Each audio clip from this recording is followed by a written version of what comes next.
Hey guys, and welcome back to Ladies of Lavender. Thank you so much for joining me today.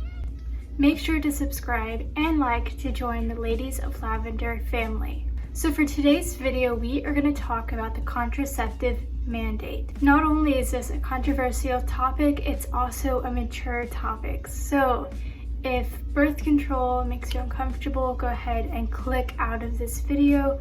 There are a bunch of other really awesome Ladies of Lavender videos that I will link down below. So first, let's talk about what the word contraceptive means. So contraceptive is a method or device serving to prevent pregnancy. So there are a bunch of different contraceptives, but today we are going to focus on the birth control pill. So first, before we go into what the mandate is, I wanted to talk about all the things that the birth control pill can prevent or lessen. So a birth control pill can prevent acne, bone thinning, cysts in the breasts or ovaries. It can lessen the chance of getting endometrial and ovarian cancers. It can prevent serious infections in the ovaries, fallopian tubes, and uterus. It can also prevent anemia and PMS. So as you can see, there are a lot of different uses for the birth control pill. It's not just used to prevent pregnancy.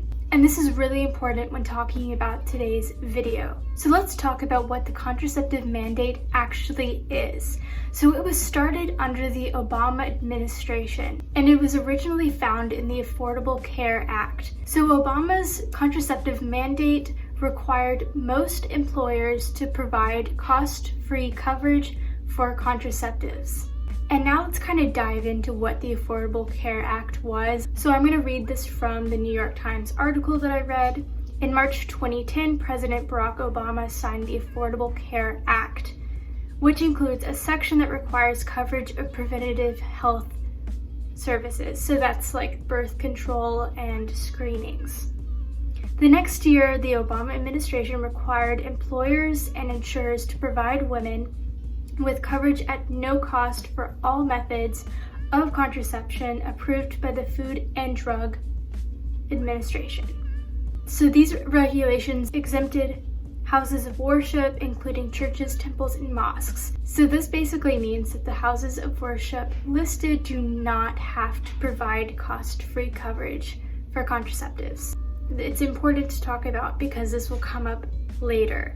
So some of these religious organizations were very upset by this mandate, even though they were excluded, so they didn't have to provide contraceptives. And they said their argument was that they saw contraceptives tantamount to abortion.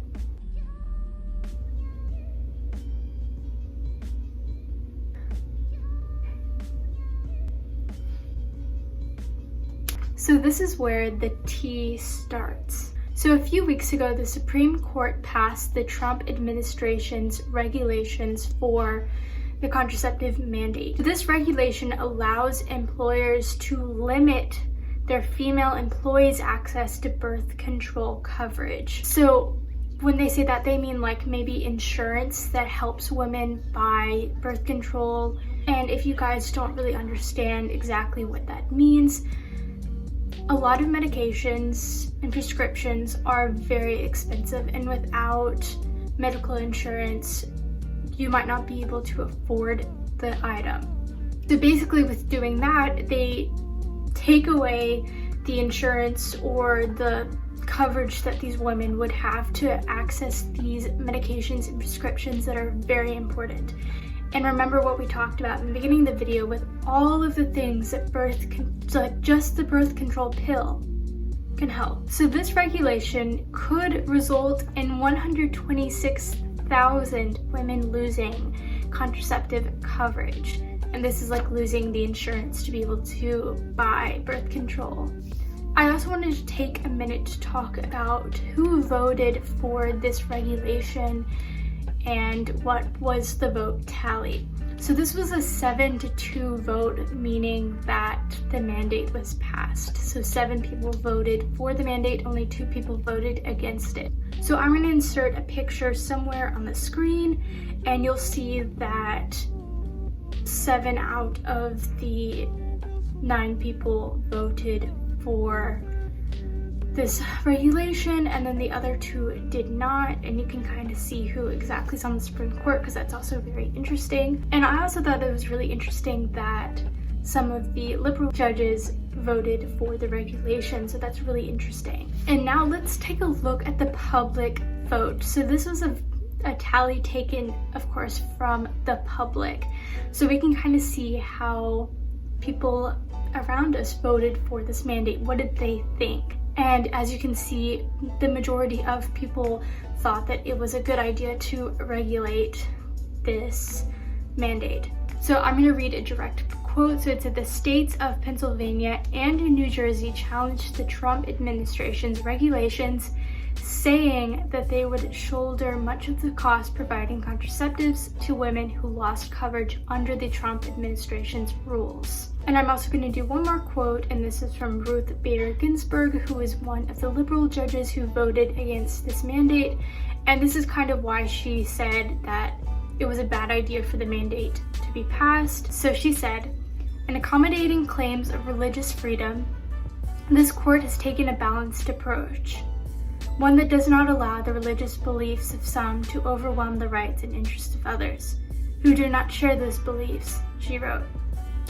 Today, for the first time, the court cast totally aside contravailing rights and interests in its zeal to secure religious rights in the nth degree.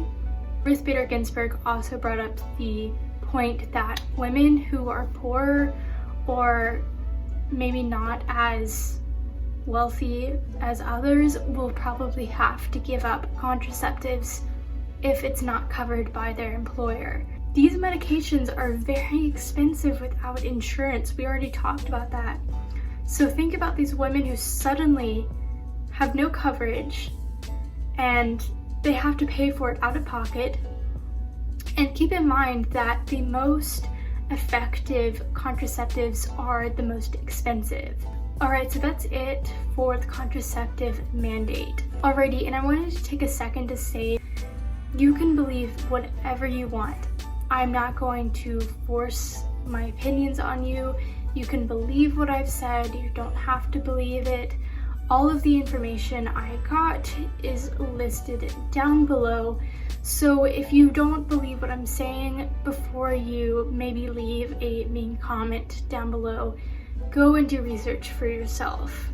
Make sure to follow us on Instagram at Ladies of Lavender. We post every week and we basically give you guys a heads up on what video we are posting for that week.